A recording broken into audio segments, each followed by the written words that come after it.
No tempo restrito desta introdução, seria impossível traçar o perfil de Pedro Parente. Em seus 46 anos de carreira, sendo 33 do setor público, 13 no privado. Desde o concurso público do Banco do Brasil até a sua gestão marcante como ministro de Planejamento e na chefia da Casa Civil do governo Fernando Henrique Cardoso. Assim, vamos usar esta saudação para celebrar o novo posicionamento da maior empresa do Brasil, simbolizado pelo recentíssimo leilão da ANP, realizado na última sexta-feira. Afinal, como enfatizou o presidente da ANP, Décio Ottoni, na abertura do leilão ele disse: o pré-sal foi descoberto há uma década. E neste período, só uma área foi licitada, o de Libra. A sociedade brasileira perdeu mais de R$1 trilhão em investimentos e arrecadação. Esse atraso no desenvolvimento do pré-sal foi a maior oportunidade perdida de uma geração. Mas estamos deixando este tempo para trás. No encerramento do leilão, Ottoni também comentou: o Brasil está de volta ao cenário do mercado de petróleo mundial. Isto é uma grande comemoração nossa. 2 dias antes do leilão, Parente afirmou que as próximas rodadas de partida da ANP, ele já dizia, mostrarão que o governo federal acertou ao retirar da estatal a obrigação de ser operadora da exploração e produção do pré-sal. Também profetizou: tenho certeza que na sexta-feira veremos o quão certo o governo estava em tomar esta medida. Sua fala no encerramento do leilão comprovou esta profecia. E ele disse, nós da Petrobras e os parceiros muito relevantes da indústria fomos bem-sucedidos e estamos bastante satisfeitos. E como destaca a Petrobras no seu site, que já diz, mudamos e estamos seguindo em frente. Parente conhece a Petrobras de longa data, já tendo inclusive participado do seu conselho de administração, além de curiosa coincidência. Ambos nasceram no mesmo ano, 1953, e na mesma cidade, o Rio de Janeiro. Que, aliás, tomo a liberdade de dizer que sou também de 53 do Rio, né? Então, estou bem acompanhada. Enfim, senhor presidente Pedro Parente, desejosos que estamos de conhecer a nova Petrobras, colocamos à disposição para contribuir no que estiver ao nosso alcance para o equilíbrio responsável desta gigante que é a Petrobras S.A., tão querida de todos nós brasileiros. Quero agradecer mais uma vez a sua presença e dizer ao senhor, esta casa é sua também. Muito obrigada. Boa tarde, senhores. Eu estou muito honrado com o convite da Associação Comercial de vir aqui falar sobre a nossa empresa. Quando eu digo nossa, eu estou falando nossa, os brasileiros, todos aqui presentes, a Petrobras. Queria agradecer muito a senhora Angela Apóstolo, presidente da Associação Comercial, ao nosso governador Dornelles, grande líder, professor, nos meus tempos de chefe da Casa Civil, lições preciosas que sempre faço questão de lembrar.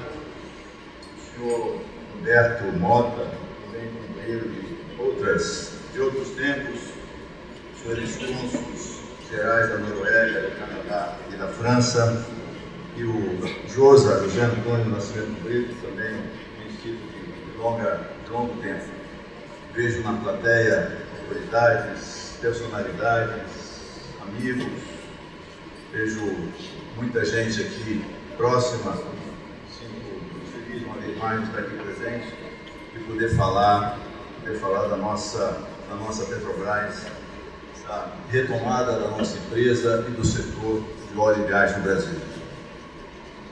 Eu acho que é importante a gente começar falando do momento que passa a indústria de óleo e gás, o que não é diferente de outras indústrias que se encontram desafiadas pelos novos tempos, pelas novas tecnologias, pela uma sociedade cada vez mais consciente e cobrando ações ligadas à menor emissão de gases de efeito estufa, à economia de baixo carbono, combustíveis renováveis.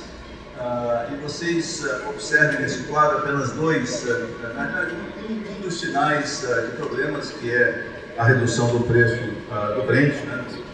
Um dos indicadores mundiais do preço de petróleo, quando sai de um nível de 108, quase 110 dólares em 2013, para um nível cerca de metade desse nos últimos anos.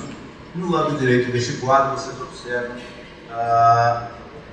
a diferença entre demanda e oferta de petróleo, sendo que a cor cinza é o excesso de demanda. Vocês observam que durante todo o ano 2015 e 2016, somente no terceiro trimestre de 2016, há um trimestre com excesso de oferta. Na verdade, isso aqui está invertido. Não é isso, Marcelo? Me ajuda aqui. Na realidade, todo esse período aqui que está positivo é um período de excesso de oferta, né? As curvas, as cores se referem à curva acima, e somente no terceiro trimestre de 2016 e segundo trimestre de 2017 é que a gente vê um excesso de demanda, portanto, gerando uma situação um pouco mais favorável para a formação do preço. Por que ocorre este aumento da oferta e, por consequência, a redução do preço do petróleo? Alguns fatores, alguns ligados à oferta, né? A emergência da nova produção americana, da chamada produção não tradicional, e do lado da oferta, do lado da demanda, como eu já mencionei, todas as questões ligadas à nova perspectiva da sociedade, carros elétricos, motores com melhor eficiência, se apagar as luzes fica ruim para você. Perspectivas de aqui a se apagar as luzes fica ruim para você. Ocorrerá o pico de consumo de petróleo. Quando cheguei na Petrobras, se falava em alguma coisa entre os anos 30 e 40, talvez depois dos anos 2040. Depois isso começou a se reverter, alguma coisa mais no início da década de 30, e agora já há estudos que mostram que esse pico do consumo de óleo e seus derivados pode ocorrer na realidade entre 30 e...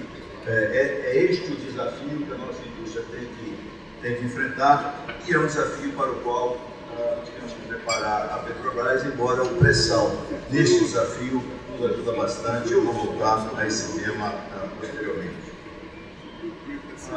O problema em relação à indústria de óleo e gás no Brasil é o fato de que, enquanto o preço do petróleo estava alto, o Brasil perdeu uma oportunidade histórica. Há pouco, o presidente da Associação Comercial mencionava o número que foi trazido pelo diretor-geral da ANP, Décio Ottoni, dizendo que o país perdeu, nesse período, cerca de R$1 trilhão entre investimentos, entre impostos, bônus, enfim, realmente uma oportunidade muito importante que foi perdida pelo país, e, como disse o diretor Décio Ottoni, a maior oportunidade perdida em uma geração no Brasil. Esse quadro ele traduz de maneira bastante eloquente o que aconteceu.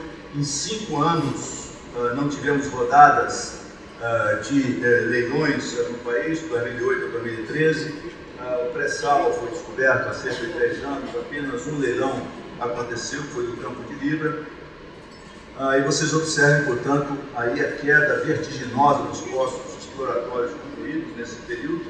Depois de atingir o ápice de 238 postos exploratórios concluídos, cai para cerca de apenas 18 agora em 2017, e, consequentemente, a redução das notificações de descoberta também, evidenciando uma vez mais a tremenda oportunidade que o país perdeu nesse período. O que nós vemos hoje é que, se nós não tivéssemos os blocos do pré-sal que foram ofertados na segunda rodada, em 2000, teríamos declínio da produção hoje Vejam, esse quadro mostra na curva de cima, azul, o total da produção do país. Nós estamos falando aqui de barris de óleos equivalentes. A linha mais escura, quase preta, é a camada de óleo acima da camada do pré-sal, que nós chamamos de pós-sal, que chegou a ter uma produção de 2 milhões de barris, agora cai, porque esta é a vida natural da indústria do petróleo, e a emergência da produção do pré-sal, que hoje já é maior do que a produção do pós-sal. Então, se não tivéssemos, nessa segunda rodada em 2000, alguns blocos do pré-sal, hoje estaríamos olhando, vendo o nosso país ter uma redução da produção de petróleo. Em 2016, o governo começa a recuperar o tempo perdido, uma série de medidas, vou comentar algumas delas, de natureza regulatória absolutamente fundamentais. Os blocos que foram ofertados e serão ofertados nas próximas rodadas contém 41 áreas que foram excluídas da 9ª rodada de licitações da 27, e esta exclusão provocou a perda de bilhões de reais, como já mencionado, em investimentos em participações governamentais. Não vou repetir aqui a citação do presidente e do atual diretor-geral da ANP. Como mencionei, tivemos revisões importantes no marco regulatório. Se nós olharmos mais recentemente, tivemos no início do pré-sal uma lei que nos obrigou a ser os operadores únicos do pré-sal, com um mínimo de 30% em cada campo. E, conforme foi mencionado na abertura, se essa lei estivesse em vigor neste leilão, ao invés de termos o governo ter vendido 6 blocos, ao invés de termos investimentos em 6 blocos, teríamos apenas em 3 blocos, porque esta era e é a capacidade da Petrobras de fazer investimentos à luz do seu equacionamento financeiro amplo, que é absolutamente fundamental, e nós estamos seguindo com muita disciplina. Então vejam com muita clareza, fazer uma conta aqui um pouco, claro que não é essa conta a ser feita naturalmente, mas permitindo este excesso, teríamos apenas metade dos investimentos se essa lei não tivesse vigor, essa lei absurda que determinava que a Petrobras fosse a única operadora do pré-sal. Essa lei era ruim para o país, pelos efeitos que vimos agora nesse leilão, e era ruim para a Petrobras, porque não dava à Petrobras o direito de fazer opções estratégicas em relação aos campos que gostaria de explorar e produzir. Os campos de pré-sal são todos muito bons, nós temos campos muito bons e temos campos ótimos, e nós temos que ser muito seletivos, e tivemos, com a mudança da lei, a oportunidade de ser seletivos e de ter uma opção, direito de escolha, direito de preferência, que é muito valioso para a companhia. Então tivemos melhorias na política do conteúdo local, temos um diálogo amplo com a indústria e queremos manter este diálogo com a indústria de fornecedores do nosso país.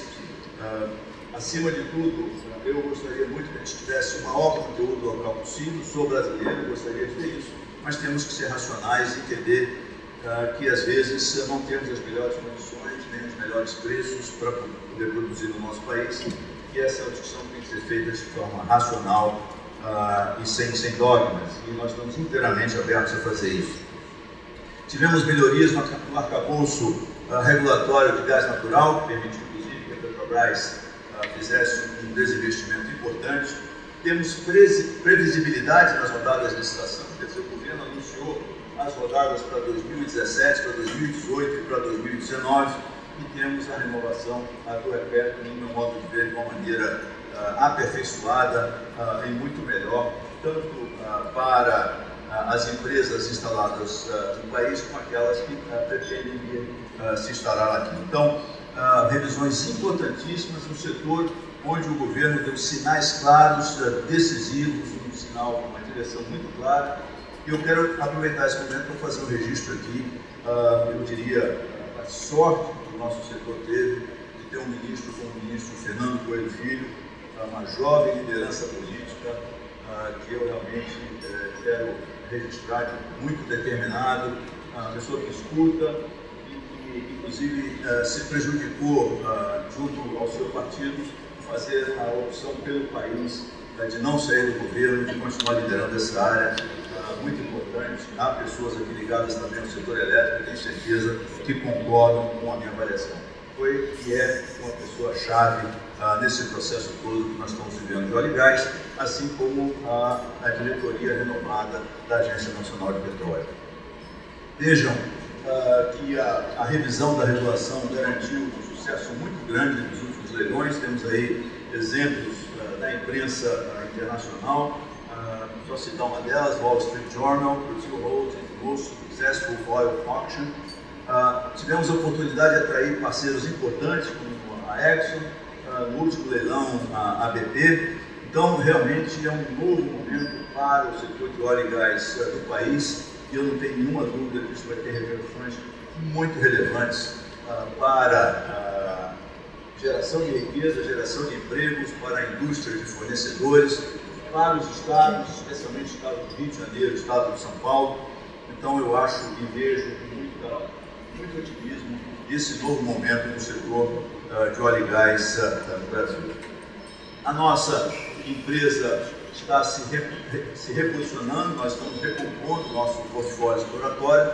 Vocês sabem o quanto é importante para a empresa de petróleo, de óleo e gás, ter um chamado índice reservas, produção adequado, um índice considerado bom, tem que ser um índice acima de 10 anos, ou seja, temos que ter reservas que nos permitam produzir por no mínimo 10 anos, e é claro que a gente não pode estar deixando esse índice cair, tem que estar sempre explorando e, se possível, elevando esse indicador, essa relação entre reservas e produção.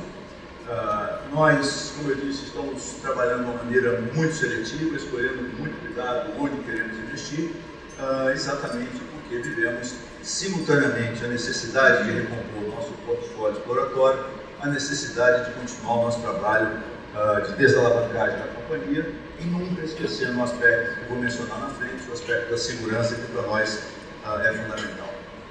Na 14ª rodada de concessão, nós fizemos, como eu já mencionei, uma parceria com a Exxon, ganhamos 6 blocos na Bacia de Campos, blocos que estão ali na chamada franja do pré-sal, portanto, que atraíram muito interesse pela possibilidade, que achamos que é bastante elevada, de encontrar óleo também uma camada de pré-sal nessa região, embora fora da delimitação legal do que é o pré-sal pela lei brasileira, e é claro que a gente sabe que a geologia não observa limites legais.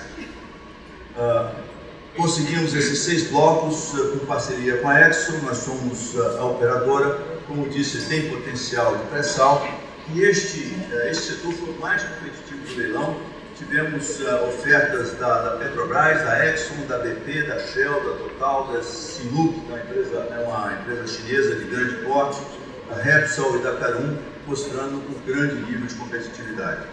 E fizemos também uma aquisição de um bloco na Bacia do Paraná, onde achamos que tem uma possibilidade grande de encontrar gás.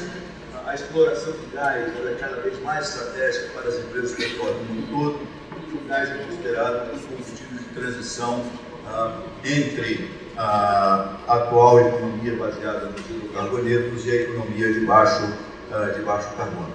Então, fizemos, como disse, uma atuação muito seletiva, ganhamos 7 blocos, num total de 8 que nós oferecemos ofertas. No pré-sal, foram 8 blocos leiloados, na segunda e terceira rodadas de partida da produção.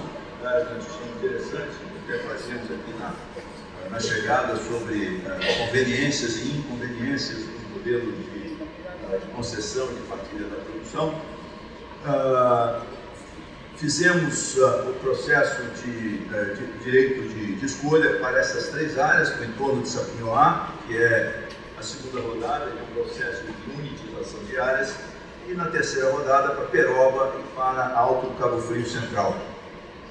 É um total de mais 5 mil quilômetros quadrados de área exploratória, e nas áreas de Peroba e Alto do Cabo Frio Central tivemos a BP como parceiro, Peroba tivemos também a CNPC, e no entorno de Sapinhoá a Shell e a Repsol. Portanto, de novo associados com empresas de primeira grandeza no cenário mundial, e fazendo um foco bastante seletivo em blocos de alto potencial. Como mencionei, ficamos muito satisfeitos com esses resultados. No nosso processo de redução da nossa alavancagem e de melhoria do nosso portfólio, nós temos um programa importante de parcerias, incluindo parcerias estratégicas, e hoje anunciamos mais um protocolo de intenções que é assinado com a BP, na linha de uma parceria estratégica. Anunciamos transações desse programa de parcerias e desinvestimentos em 2015 e 2016, que totalizaram 13,6 bilhões de dólares, e temos uma meta de mais 21 bilhões de dólares para completar em transações até o final do ano que vem. Esse programa é muito importante, como eu disse, para que a gente melhore o nosso portfólio, realmente foque naquilo que é relevante, e estamos percebendo um nível muito, eu diria, muito interessante em relação, nível de interesse muito grande em relação a essas oportunidades de parcerias e desinvestimentos. Nós temos ainda muito que avançar. Vejam que se na área de exploração e produção a existência de parcerias e players outros que não a Petrobras já é uma realidade, a Petrobras sozinha hoje responde por uma parcela cada vez menor de produção. Hoje, sozinha, respondemos por 51% da produção, 26% da produção com parceiros e, portanto, cerca de 23% de outras empresas operando em parcerias na exploração brasileira. Portanto, é um quadro já mostrando uma diversificação importante. Não é a mesma coisa na área de refino e comercialização. Nós ainda temos 99% da área de refino nas mãos da Petrobras. Nós achamos que aqui também podemos nos beneficiar de parcerias. Estamos concluindo a avaliação desse modelo. Não é uma coisa simples, porque a área de refino está toda, sob o ponto de vista societário, completamente imbricada dentro da própria Petrobras, e nós temos então que considerar qual é a melhor maneira de fazer isso. No entanto, temos uma realidade importante, que é o fato de que temos importações crescentes. O mercado hoje de consumo de diesel e gasolina já conta com uma participação bastante expressiva, superior a 20% de importações. Essa é uma nova realidade com a qual se confronta a Petrobras. Estamos aprendendo com esse processo, mas, de novo, é muito bom para o país que existe essa competição, e nós temos, nesse novo quadro de práticas de política de preços completamente liberada, temos agido com muita rapidez, com muita frequência. Estamos anunciando mudanças diárias de preço, lembrando sempre que Petrobras não forma preços, né? Na realidade, o quadro anterior é que era o quadro equivocado. Nós aqui reagimos à mudança de preços que ocorre no minuto, no segundo, nos mercados internacionais. Portanto, como qualquer outro país, né, que funciona de acordo com a racionalidade econômica, as empresas seguem os preços de mercado internacional. Estamos aqui falando de commodities quase perfeitas. E na área da distribuição, temos um quadro também melhor distribuído, embora com não um número muito grande de empresas grandes. A Petrobras respondendo 31% do mercado. Temos outras empresas com cerca de 20% e 27% distribuído um número grande de empresas menores. O nosso programa estratégico, que foi anunciado no segundo semestre do ano passado e que vai ter uma revisão anunciada até o final desse ano, nós temos duas métricas de topo: uma métrica de segurança, como mencionei anteriormente. Nada fazemos na nossa empresa descuidando do tema da segurança. Estabelecemos uma redução de 36% nesse indicador, taxa de acidentados registráveis, buscando uma meta de 1,4 em 2018, uma redução dos 2,2 observados no final de 2015. Estamos muito satisfeitos que, na realidade, já estamos agora, no segundo trimestre de 2017, num número inferior a 1,4, 1,1, portanto, bastante satisfeitos com o resultado, mas não é uma coisa que se possa descuidar em nenhum momento. E a redução da alavancagem da empresa. A empresa, depois de todos os problemas pela qual passou, foi vítima de de um esquema de corrupção e de uma série de decisões equivocadas, se viu uma dívida correspondente a 5 vezes a sua geração operacional em caixa, o seu EBITDA, uma dívida superior a 120 bilhões de dólares em valores brutos, e obviamente o trabalho fundamental é reduzir esta alavancagem em termos relativos. A nossa meta é reduzir para menos da metade do que era no final de 2015, queremos alcançar uma alavancagem não superior a 2,5 vezes no final de 2018. Estamos também num caminho, uma trajetória de cumprimento dessa meta, embora ela tenha uma dependência muito grande do preço do petróleo e do market share. Ou seja, estamos aqui claramente num mundo onde a empresa não conta mais com os benefícios de ser monopolista num país que tinha a sua economia fechada.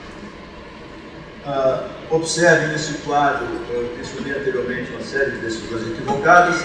Este quadro, do lado esquerdo dele, ele mostra a proporção, aquela linha de pontos azuis ali, a proporção de investimentos das principais empresas do mundo na sua área de exploração e produção, ou seja, o total dos seus investimentos, quanto investiam em exploração e produção. E a linha verde é a Petrobras. Observe o que acontece com a Petrobras. Ela destina cada vez menos recursos para a área de exploração e produção, uma redução dos anos 2006 até 2010, e naturalmente, se não é a área de exploração e produção, é a área de refino, e vocês certamente vão se lembrar de uma série de investimentos bastante problemáticos que a Petrobras fez nesse período, e isso, em parte, causou, uma parte relevante, causou o aumento do nosso endividamento. Hoje, já nos aproximamos dos indicadores da indústria no que diz respeito à participação dos investimentos em exploração e produção, e no nosso total de investimentos para exploração e produção, estamos destinando 66% para o pré-sal e 34% para a área do pós-sal, que ainda é uma área importante e tem um trabalho relevante a ser feito de aumento da taxa de recuperação de petróleo em cada um dos campos. Do lado direito desse quadro, vejam a rentabilidade, o resultado por barril de óleo que nós temos nas diversas áreas que operamos, que justifica, inclusive, a decisão da empresa de se desfazer dos campos terrestres e em águas rápidas. Vejam que a produtividade do pré-sal é a maior delas. O pré-sal tem uma grande vantagem, daí o interesse internacional, é o fato de que o índice de sucesso de perfuração dos poços é muito elevado e a produtividade dos campos também é bastante elevada. Temos campos que produzem 40 mil barris por dia, embora a média seja de cerca de 26 mil barris por dia. Um único poço como esse representa a quantidade de todos os poços em exploração em áreas terrestres em um determinado estado. Então, vejam que realmente o pré-sal é considerado, com razão, uma das 3 melhores áreas de exploração de petróleo do mundo. Vejam outra vantagem importante, dado essa produtividade do pré-sal. Esse quadro mostra o preço de equilíbrio, o Brent de equilíbrio para exploração nas diversas áreas do mundo, chamado preço Brent de equilíbrio para um ciclo completo, ou seja, para a exploração, desde o início da exploração até o final da produção. Vejam que o Brasil se situa muito bem nesse quadro, mas especialmente a faixa de break-even do pré-sal, que é essa faixazinha amarela. Nós estamos hoje com um projeto típico do pré-sal, com break-even entre 30 e 40 dólares, que é bastante satisfatório. Vejam, por exemplo, que temos no pré-sal preços de equilíbrio menores do que aqueles da produção não tradicional, não convencional dos Estados Unidos. Então, este quadro mostra a razão pela qual existe um grande interesse na camada do pré-sal brasileiro. Na gestão da nossa dívida, tivemos um grande sucesso, um trabalho muito bem sucedido, liderado pela nossa área financeira. Quando estava considerando a hipótese de aceitar o convite de vir para a Petrobras, me foi mostrado esse quadro superior à posição de vencimentos da empresa existente em 31 de dezembro de 2014.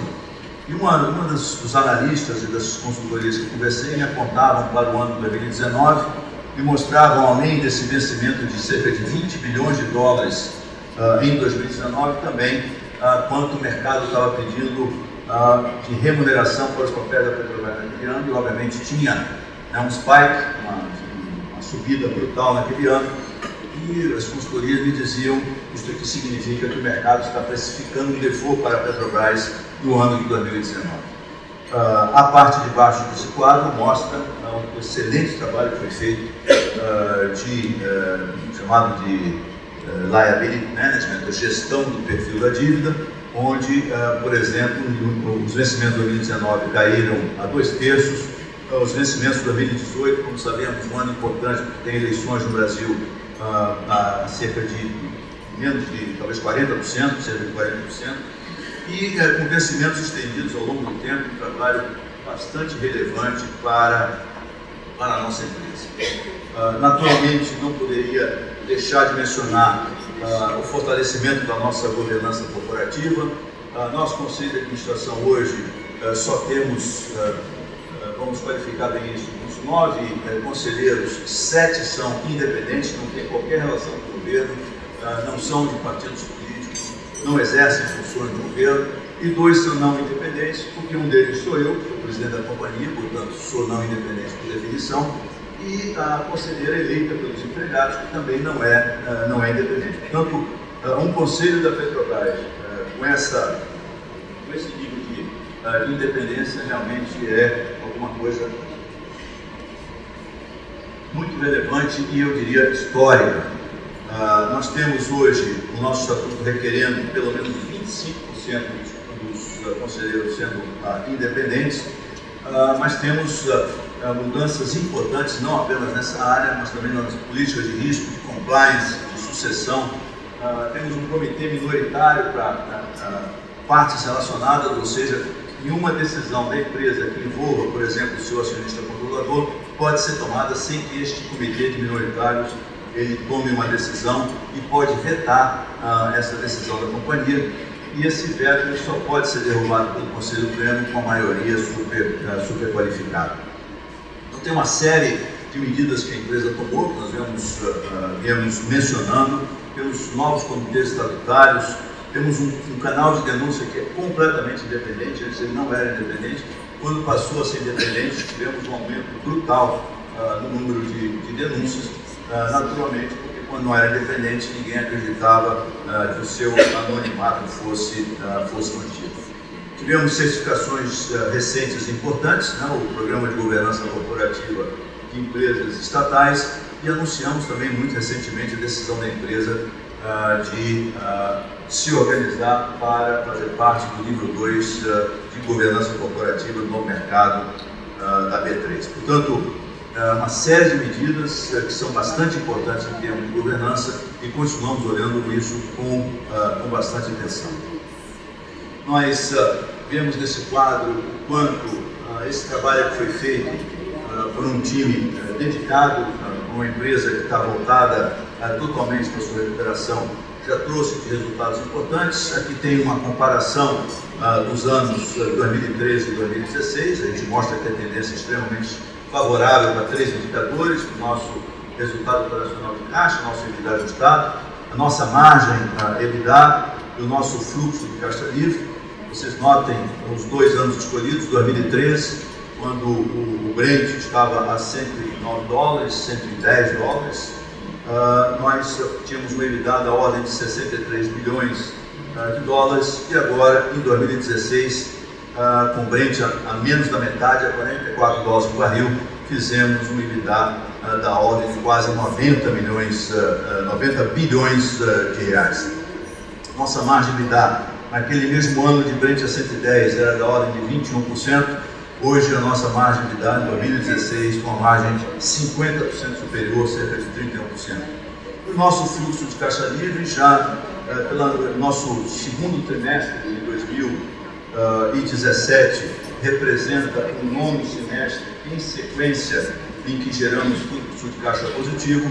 Vocês observem que estamos na mesma tendência. Vejam que nos anos 2007 até 2014, anos seguidos de um fluxo de caixa extremamente negativo, chegando nesse nível de 2013, onde tivemos quase 42 bilhões de reais de fluxo de caixa negativo, e a inversão, quer dizer, no ano com $110 o Brent, e a inversão com um número de igual magnitude, cerca de 42 bilhões de reais de fluxo de caixa positivo em 2016, com o Brent a menos da metade.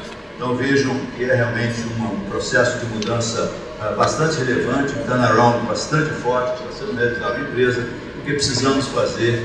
Precisamos reduzir a nossa alavancagem sem descuidar do nosso crescimento e da geração, da manutenção do nosso nível de reservas, como eu mencionei inicialmente.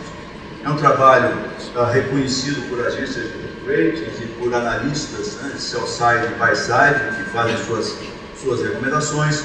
Tivemos recentemente um upgrade pela Moody's. Claro que nós batemos um teto, esse teto é o que a República tem de rating. A Petrobras não pode, embora já no passado tenha conseguido ir acima da República, atualmente as agências de rating nos dizem que o nosso limitador é o do país. Portanto, continuamos trabalhando para melhorar esse rating. Temos uma gestão de caixa extremamente conservadora, porque sabemos o quanto é importante ter caixa numa empresa como a Petrobras.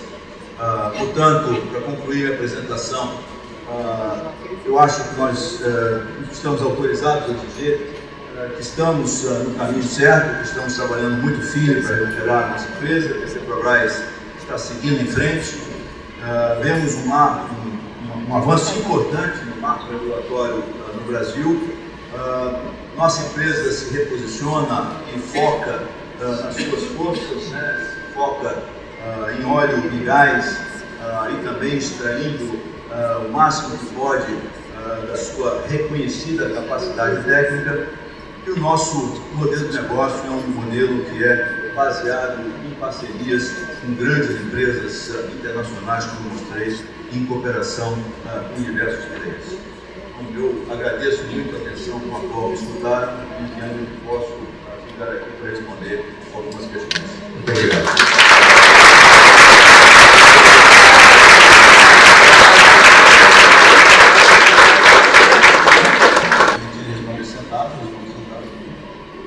Por favor.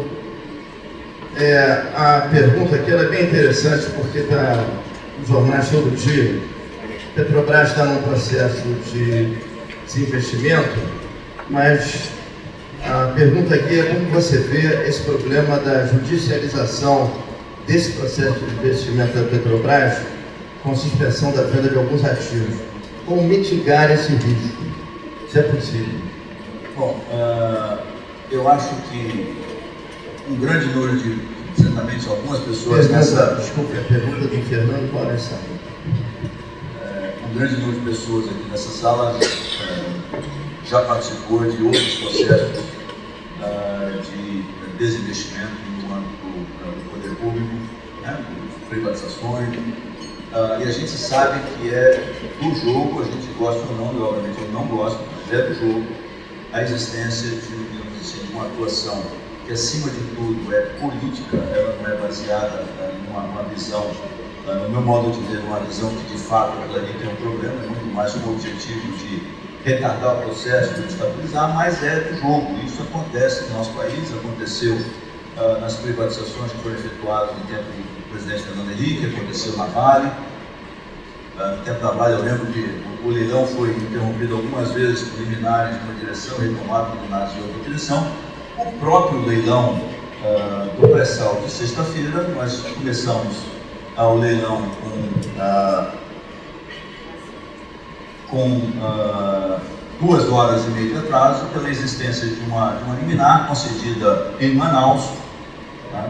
E uma liminar que foi derrubada no seu devido tempo. A questão, a mitigação é realmente nós estamos, como estamos, sempre preparados, o nosso corpo de advogados, nossa área jurídica que é muito competente, e agindo sempre com muito diálogo com os juízes, com os procuradores, e com o apoio da AGU, né, da Advocacia Geral da União, que tem sido muito importante nesse processo para nós. Uma pergunta aqui que política se refere novamente ao último leilão, onde a Petrobras, a pergunta da Olga Simbalista, fez um lance de 80%, enquanto demais empresas não passaram de 30%. Pergunta é como ficam os acionistas minoritários. Se me permite, a pergunta, ela não existiria se conhecesse a dinâmica de um leilão dessa natureza. Este é um leilão de envelopes fechados, né? E, portanto, normalmente o que as empresas fazem é trabalhar com 2 envelopes. Só pode colocar um lá, não pode colocar 2. E dependendo do nível de concorrência, bota um envelope que tem um valor menor, um envelope que tem um valor maior, enfim. Muitas empresas nem preferem fazer esse jogo porque já sabem previamente que a competição vai ser muito grande. Ora, num leilão de envelopes fechados, ninguém sabe o valor que o concorrente vai dar. Então, se eu soubesse antes que o concorrente ia dar 32, eu vou dar 83. Tá certo? Mas como eu não sei, e como para nós isso é muito importante, e como nós temos parceiros, né? Um dado importante é que nesse processo com direito de escolha, nós poderíamos perfeitamente ter ficado de fora, aguardando só a disputa entre os outros parceiros e decidiríamos se iríamos na proposta vencedora. Portanto, o que eu quero dizer é que, como a visão de competição era muito grande e que os nossos parceiros eles vieram muito agressivos em relação ao preço, mesmo que tivéssemos ficado de fora, eles teriam ofertado aquele preço e nós teríamos ido com eles, porque sabíamos que aquele preço vale. E aí a segunda informação importante: qual é a regra de ouro fundamental deste leilão? É você saber qual é o seu limite. E esta é uma decisão que tem digamos assim, a chancela da governança corporativa da empresa. Tínhamos claramente um limite definido. O João Paulo Santos está ligado ao que você está falando, porque ele pergunta se a Petrobras se prepara para o declínio da economia baseada no petróleo. De uma certa maneira você até respondeu. Mas é importante mencionar que nós estamos certamente olhando com muita atenção na revisão do nosso planejamento estratégico, que vamos anunciar até o final do ano. Traremos, digamos assim, um foco renovado em algumas iniciativas ligadas a essa área da economia de baixo carbono, e estamos também, fomos convidados como observadores para um possível ingresso da Petrobras numa iniciativa global das grandes empresas mundiais de petróleo, voltadas exatamente para o desenvolvimento de novas tecnologias na área de economia de baixo carbono. Então, estamos atentos a isso. Não é o fato de que sabemos que ainda haverá consumo de petróleo e gás muito tempo à frente que pode nos permitir relaxar em relação ao assunto, até porque nós sabemos como aconteceu com as indústrias, de repente acontece um tipping point e você pode ter uma reversão muito mais rápida do consumo e nós não podemos estar preparados para esse momento.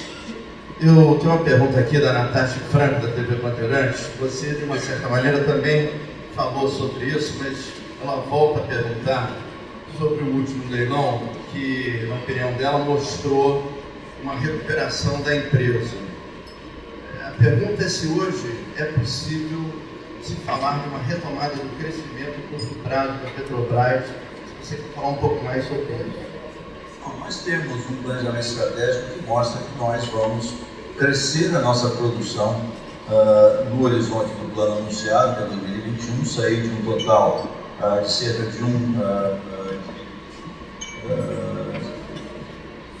de 2 bilhões e 800 mil barris de óleo equivalente atualmente para cerca de 3,4 milhões de barris por dia de óleo equivalente. Portanto, tem um crescimento previsto. Agora, não vamos esquecer que nós continuamos com uma dívida bastante elevada, perto de 90 bilhões de dólares. Esta dívida hoje nos custa em juros, quando comparamos o que os nossos peers, os nossos parceiros globais pagam, cerca de 7 bilhões de dólares por ano adicional. É uma carga que a Petrobras tem em relação aos seus competidores. 7 bilhões de dólares por ano representa um sistema completo de exploração de um campo de pressão. Então vocês vejam que não é simples ainda a situação da Petrobras. Eu não tenho dúvida em dizer, de novo peço autorização a você dizer que vemos a trajetória, vemos a Petrobras uma trajetória de recuperação, mas tem muito a ser feito ainda. Então, não se pode dizer que nós podemos agir em velocidade de cruzeiro por causa do tamanho dessa dívida, mas certamente vamos continuar a ser seletivos e jamais vamos prejudicar o futuro da empresa. Excelente. Eu queria trazer a conversa aqui para o Rio de Janeiro, que evidentemente uma pergunta aqui sobre o Comperj, o Domingos Vargas. Ele está perguntando se a conclusão do Comperj é fundamental ela é fundamental para o Estado do Rio de Janeiro e se ela vai ser concluída na forma planejada anteriormente com as plantas de gás e petroquímica, ou se isso deixou de ser uma prioridade para a Petrobras nesse momento. Nós achamos que, se for possível um equacionamento, seria importante concluir o Comperj, não na sua versão original com petroquímica, mas a parte de refino. Importante mencionar que nós vamos iniciar muito brevemente as obras da unidade de processamento de gás natural. Isso realmente será uma obra bastante importante. E estamos também discutindo com parceiros a possibilidade de que esses parceiros possam atuar na área de refino, se associar conosco na área de refino, e uma das possibilidades seria aportar os recursos necessários para a conclusão do Comperj nessa linha que mencionei, não incluindo a petroquímica, mas a parte de refino. Na realidade, isso seria uma coisa um pouco mais ampla, que seria, digamos, uma revisão, um revamp da área de refino do Estado do Rio de Janeiro, que é uma coisa que seria permitida, se der certo, o nosso entendimento de parceria nessa área. Olha, eu tenho aqui duas perguntas muito interessantes, uma sobre governança, que é do ex-presidente Lula, vou deixar ela por último, mas tem uma aqui que eu vejo que ela é permanente, que é sobre política de patrocínios culturais da Petrobras. A Petrobras tem um papel enorme nisso, e houve uma redução enorme. Eu conheço um pouquinho por dentro dos problemas, mas a pergunta é o que a Petrobras está pensando sobre esse assunto mais a longo prazo. Já que ela teve um papel e tem um papel importantíssimo. Bom, vamos inicialmente lembrar que a Petrobras, pergunta do Sérgio. Temos como a Petrobras, como a grande, se não a imensa maioria das empresas brasileiras, utiliza incentivo fiscal para fazer seus patrocínios, lei Rouanet, mas para que isso aconteça é necessário que a empresa tenha lucro, né? E nós já demos uma sequência até 2016 de 3 anos sem lucros. Portanto, tudo que a empresa investe hoje na área de patrocínios culturais é recurso que não conta com qualquer tipo de incentivo, razão porque a empresa teve que, de fato, reduzir bastante a quantidade de recursos destinados à parte de patrocínios culturais. Mas ela não parou com isso, ela definiu uma política e essa política está em implementação. Temos um novo gerente executivo da nossa área de comunicações e patrocínios, que é o Bruno Mota. Bruno Mota, se não for o Mota, a Leandra vai me ajudar e vai me corrigir, mas eu acho que é Bruno Mota. O Bruno, ele tem uma longa experiência nessa área, inclusive no próprio setor, tem um conhecimento muito grande, e, portanto, nós estamos realmente olhando com atenção a área, sem descuidar, mas dentro desta política, porque é fundamental ter uma política, porque senão fica muito subjetivo o critério de escolha dos patrocínios que faríamos. Pedro, queria voltar aqui a uma pergunta importante sobre as perspectivas que você vê de resolução de ações de acionistas independentes no exterior. Bom, nós já fizemos, no contexto da discussão com acionistas, vários acordos chamados opt-outs. Temos uma class action em discussão na justiça americana. Tivemos uma decisão recente que foi parcialmente favorável à Petrobras, mas achamos que, se é possível encontrar alguma discussão de entendimento melhor, desde que seja dentro de números razoáveis. Pedro, uma última pergunta, ela do Zé Luiz Alqueri, nosso ex-presidente, e ela fala muito sobre a necessidade de educação e de uma cultura independente de partido no poder. Você tratou disso, mas ele volta a perguntar o que se pode fazer ainda mais a respeito disso, já que a Petrobras, inclusive, é um grande investidor na área. Como blindar mais ainda uma empresa estatal como a Petrobras? Bom, eu acho que, em primeiro lugar, houve evoluções recentes na legislação. A Lei 13.303 trouxe requisitos importantes para aqueles que são indicados para funções de gestão em empresas públicas, sociedade e economia mista. Só pessoas com com background correto de conhecimento, experiência e integridade podem ser indicadas. É verdade que isto não é uma proibição à indicação política. Você pode ter indicação política de pessoas que cumpram esse background. É de conhecimento de todos, que para mim foi uma questão bastante importante, determinante para que eu aceitasse a posição de presidente da Petrobras, que não houvesse qualquer tipo de indicação política ou interferência política. Portanto, eu não posso deixar de registrar, por coerência e por acreditar, que este é o melhor caminho realmente. Uma empresa como a Petrobras possa ser gerida, as indicadas exclusivamente pelo seu mérito, pelo seu conhecimento técnico e, acima de tudo, pela sua integridade. Pedro, muito obrigado. Eu queria